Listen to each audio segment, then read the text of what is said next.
Alright guys, I'm walking into the final stand of the evening here. Went 0 for 1. I kind of was running out of spots that I had a lot of faith in, so I started looking on the maps, looking for some new ground. Ran across a spot that has always caught my eye. I just had never called on it. So I dug the phone number out and made the phone call. And we got a yes. And I just got out here, and it absolutely, I tell you what, if I can't call Coyote in here, we got issues. I just happened to walk across a couple tracks too that are probably from within the last 12 hours. We just got a couple inches of snow, and you can definitely tell they're somewhat recent. So if I can get in here undetected, I think we'll be good. So stick with me here. We're gonna see if we can't call Coyote up. Self-filming, March 10th, winding down on breeding season here. Coyote calling's been slow, but you just gotta keep grinding. Keep grinding and get on the hot streak again. So, alright, stick with me. See what happens.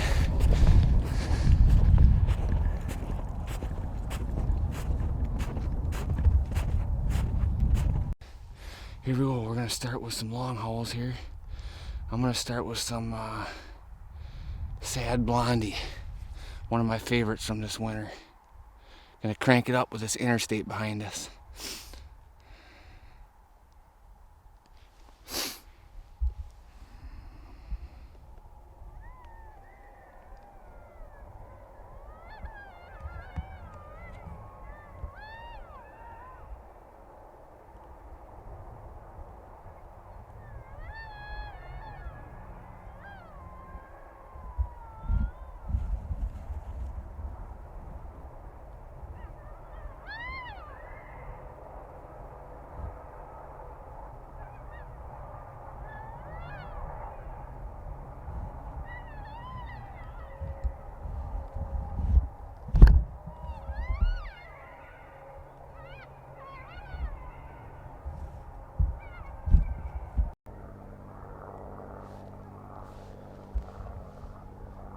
Coyotes are going nuts.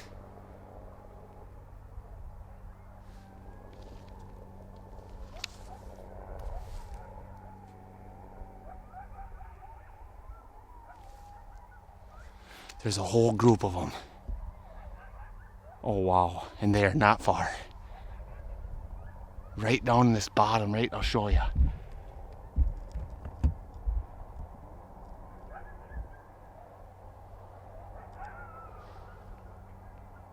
Right down in there.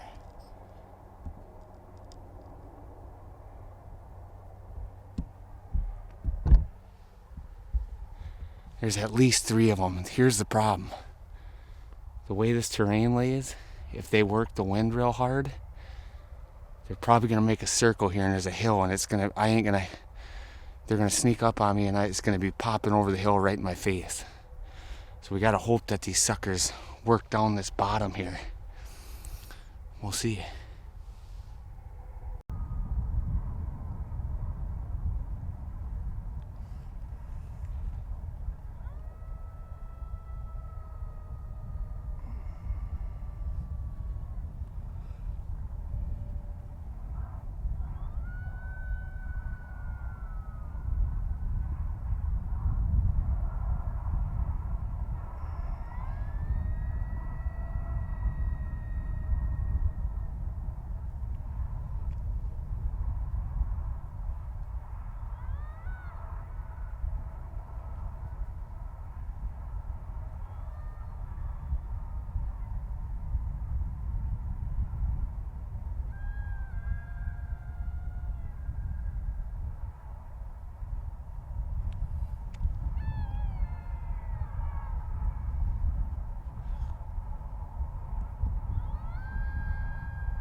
Well, that was a pretty rowdy stand once we got shooting. I shot all 5 of my shells that I had in my mag.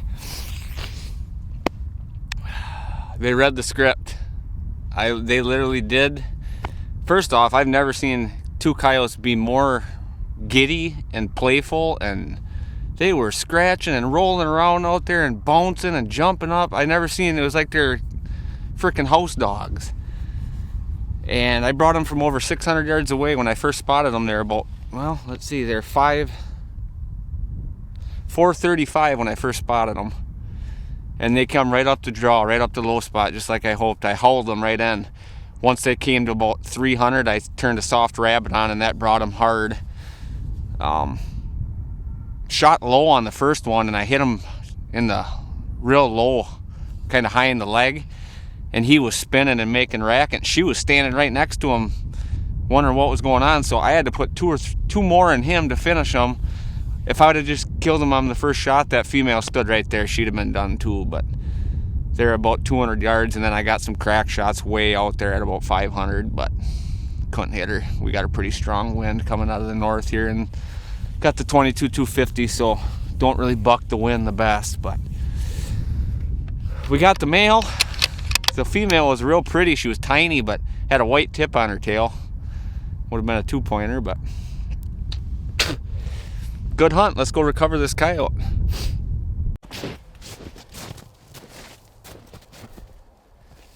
That was my first shot right there. It wasn't terrible. It was just a hair low. If I'd have been an inch higher, probably would have heart shot him. Which is too bad, because that female would have been toast. She was standing here. I never seen a coyote act like her. I mean, she was like, she did not want to leave his side. Oh, I think it's a male. Yeah. She did not want to leave his side whatsoever.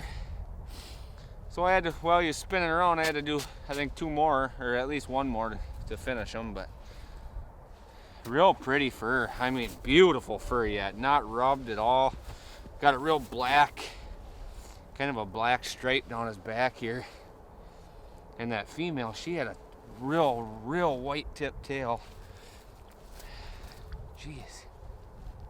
Really good looking dog. Probably just a couple years old is all. Awesome fur though. I don't know if you guys can see that black. Holy smokes. I might have to get him skun out and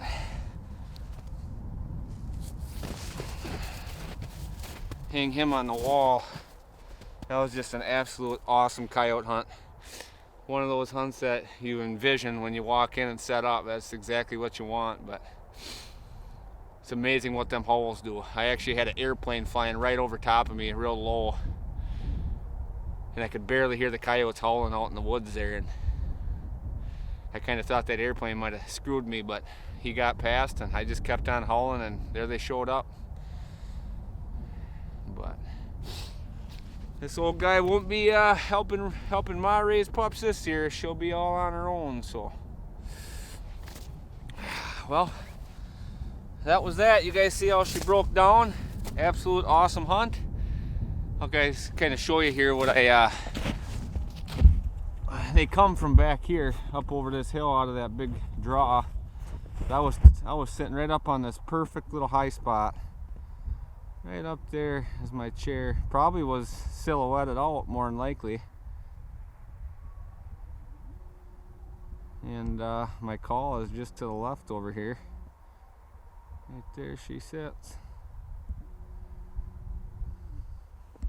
That's what you want. Take a range, see how far that chair is here. See how far my shot. Well, it should be right around 200, but by God, it was only 160 yards. Kind of weird I shot low, but all right, I'm gonna drag this guy out. Thanks for watching. Finally got a coyote down. It's been a week or two since I was in Kansas, so back on the board here in Wisconsin. So here we go. We'll see you on the next one.